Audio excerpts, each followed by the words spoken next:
পুৱতি তৰা ধাৰাবাহিকখনৰ আজি নিশা আহিবলগীয়া এপিছডৰ প্ৰমো বৰ্তমান মুকলি হৈছে। আজিৰ প্ৰমোত বাৰু আমি কি দেখিবলৈ পাইছোঁ আহকচোন আমি অকণমান চাই লওঁ। আজিৰ প্ৰমৰ প্ৰথম ভাগত আমি দেখিবলৈ পাইছোঁ বেদক দেউতাকে কৈ আছিল প্ৰেমে মানুহৰ জীৱনটো ধুনীয়া কৰে, কিন্তু তই প্ৰেম কৰা ছোৱালীজনীয়ে তোৰ জীৱনটো ধুনীয়া কৰাটো বাদেই তোৰ লগতে আমাৰ জীৱনবোৰো ধুনীয়া কৰিব। তেতিয়া আমি দেখিবলৈ পাইছোঁ বেদই কৈছিলে দেউতা। তাৰপিছত আমি প্ৰমোদ দেখিবলৈ পাইছোঁ জোনালীয়ে প্ৰজ্ঞাক কৈ আছিল ইমান দিনে তোৰ বাবে মোৰ মন মগজু বীজাণুৰে ভৰি পৰিছিল, এতিয়া মই সুস্থ।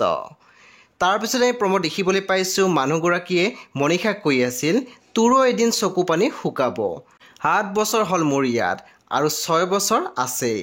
সেই বন্ধু বান্ধৱীসকল আজি নিশা 9 বজাত ৰং টিভিত আহিবলগীয়া পুৱতি তৰা ধাৰাবাহিকখন খুব বেছি ইণ্টাৰেষ্টিং হ'বলৈ গৈ আছে, সেই আপোনালোকে চাবলৈ একেবাৰে নাপাহৰিব। পৰৱৰ্তী আপডেটৰ বাবে আপোনালোকে মোৰ চেনেলটো ছাবস্ক্ৰাইব কৰি কাষত থকা বেল আইকনো টিপি দিবলৈ একেবাৰে নাপাহৰিব আৰু প্লিজ আপোনালোকে মোৰ ভিডিঅ' এটা লাইক কৰি দিব।